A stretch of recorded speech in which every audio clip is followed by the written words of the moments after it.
मैं ज्योतिर्विद डॉक्टर गजेंद्राचार्य, प्रकाशक विशाल ज्योतिष कार्यालय 2033/3 बोध गया मठ बैजनाथा कमच्छा वाराणसी से यूट्यूब चैनल के माध्यम से अपने सभी सब्सक्राइबर लोग के लिए तथा संपूर्ण देशवासियों को ज्योतिष शास्त्र का विशेष ज्ञान प्राप्ति हेतु अपनी 26 रचनाओं में यह स्वर्णिम रचना बृहद ज्योतिष रहस्य है, जो कि 5151 पृष्ठों में शुद्ध हिंदी भाषा में 5 खंडों में विभक्त है।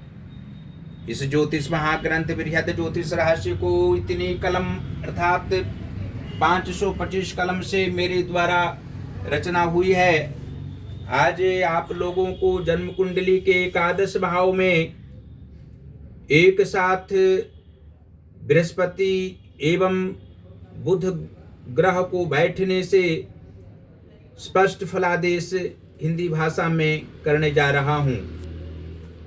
जन्म कुंडली के एकादश भाव में बृहस्पति बुध के साथ विद्यमान हो तो जातक आर्थिक लाभ तो जीवनों पर्यंत प्राप्त करते हैं। इसके अलावा मान मर्यादा, श्रेष्ठ व्यक्ति की भांति हर जगह सम्मान प्राप्त होना और अपरिचित जगह व व्यक्ति से भी भाई के समान आचरण व मित्रवत व्यवहार हो जाना अनिवार्य होता है। वर्ण व्यवस्था के पक्ष में निरंतर इनका मन मस्तिष्क रमण करता रहता है। अंदर से विनम्र भाव वाले ये जातक मध्यावस्था से पहले ही संसार के सभी सुखों को प्राप्त करने की अभिलाषा को सत्यता में पूर्ण करते हैं। गुरु बृहस्पति का प्रभाव तो मंगलकारी व शुभकारी सभी ग्रहों की दृष्टि एवं महादशाओं में भी जीवनों पर्यंत इन्हें रहता है। एकादश भाव में धनु राशि स्थित बुध व बृहस्पति के मेल से जातक लाभप्रद कार्य को करने की प्रेरणा देने वाले एक दिन बन जाते हैं। अपने माता पिता के सारे कष्ट को समाप्त करने वाले होते हैं। सभी परिवार से स्नेह भाव सदैव रखते हैं। सदाचारी व्यक्ति होना इन्हें उपरोक्त ग्रहों के कारण ज्योतिषीय दृष्टि से प्रमाण पुष्ट है।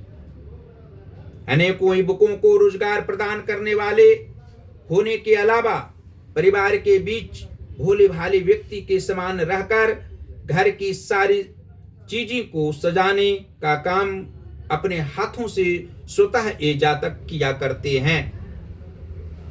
अपनी बुराई को लोगों के सामने दर्शा सकते हैं, लेकिन गुणों को कदापि नहीं।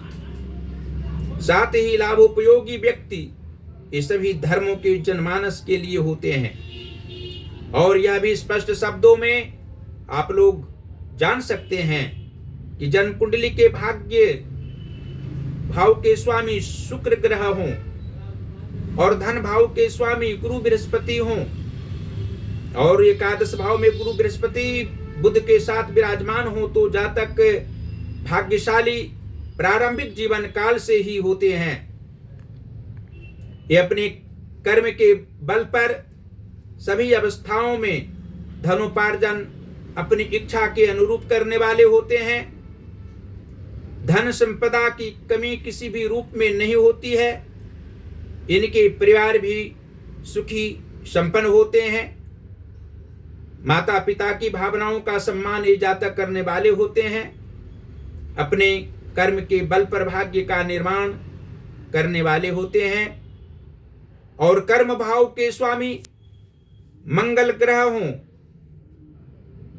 तथा मातृभाव के स्वामी शुक्र ग्रह हों तो एकादश भाव स्थित बुध एवं बृहस्पति के प्रभाव से जातक के कर्मनिष्ठता की ओर अग्रसर निरंतर होने वाले होते हैं। अपने कर्म के सहारे आगे बढ़ने वाले होते हैं। त्याग की भावना इनमें भरी हुई रहती है। माता के विचारों का सम्मान करने वाले होते हैं। इनकी माता दुखी किसी भी काल में नहीं रहा करती है। शारीरिक कष्ट की सामना कुछ उन्हें होती है, लेकिन इस जातक के द्वारा सेवा शुश्रूषा भली भांति होने से उनको आत्मिक सुख की प्राप्ति होती है। और सप्तम भाव अर्थात दाम्पत्य भाव के स्वामी सूर्य ग्रह हों, लग्नेश शनि ग्रह हों, तो एकादश भाव स्थित बृहस्पति एवं बुध के प्रभाव से जातक के दाम्पत्य जीवन सुखमय तरीके से भोग करने वाले होते हैं। 2 पुत्र की प्राप्ति नहीं होती है और संतान की भावनाओं को समझने वाले होते हैं। इनकी संतान भी अच्छे विचारों से युक्त रहने वाले होते हैं।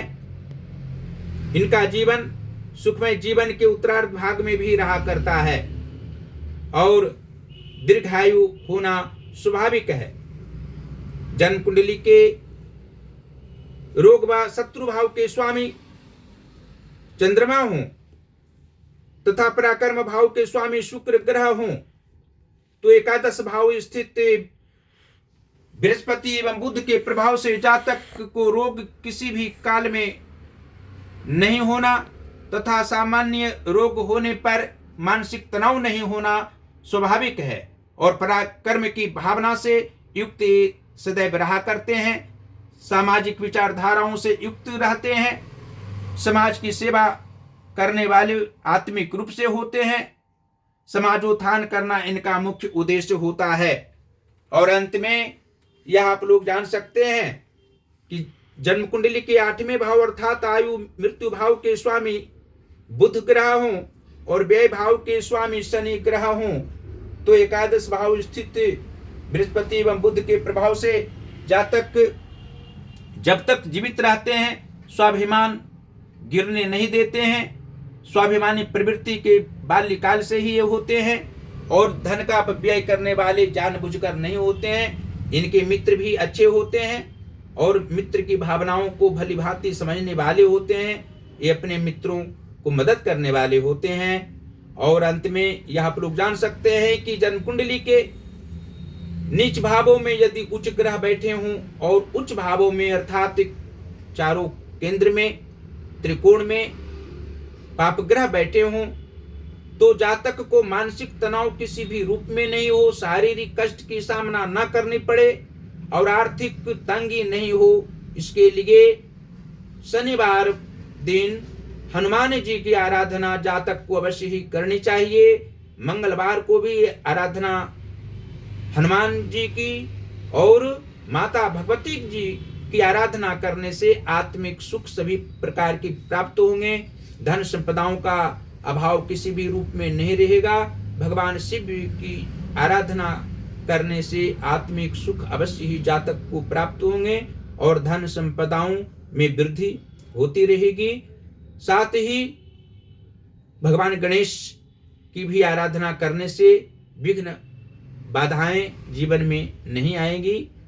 और अंत में फिर आप लोगों को इस ज्योतिष महाग्रंथ बृहद ज्योतिष रहस्य के 5 खंडों को मंगवाने के लिए अपने अपने घरों में किसी भी संस्था में, विद्यालय, महाविद्यालय, विश्वविद्यालय में मंगा करके रख सकते हैं। इससे अनेकों जन का कल्याण होना, ज्योतिष शास्त्र का विस्तार पूर्वक ज्ञान प्राप्त होना स्वाभाविक बात होगी। आप लोग हर प्रकार से शांति का अनुभव करेंगे और देवाधिदेव महादेव श्री काशी विश्वनाथ जी से हम प्रार्थना नित्य दिन करते रहते हैं आप लोग के लिए। आप लोग सदैव सुखी रहें, प्रसन्न रहें। जो हमारे श्रोता पाठक जो अध्ययन करने वाले हमारे ग्रंथ के हैं, आप लोग सदैव सुखी रहें और ज्योतिष से महाज्ञान जो हमारा चैनल है उसको अवश्य ही आप लोग सब्सक्राइब करें। आप लोग निरंतर खुशियों में रहकर हमारी सभी रचनाओं का अध्ययन करते रहें, प्रसन्न रहें और परिवार जनों के साथ सुखमय जीवन व्यतीत करते रहें। इसी शुभकामनाओं के साथ धन्यवाद।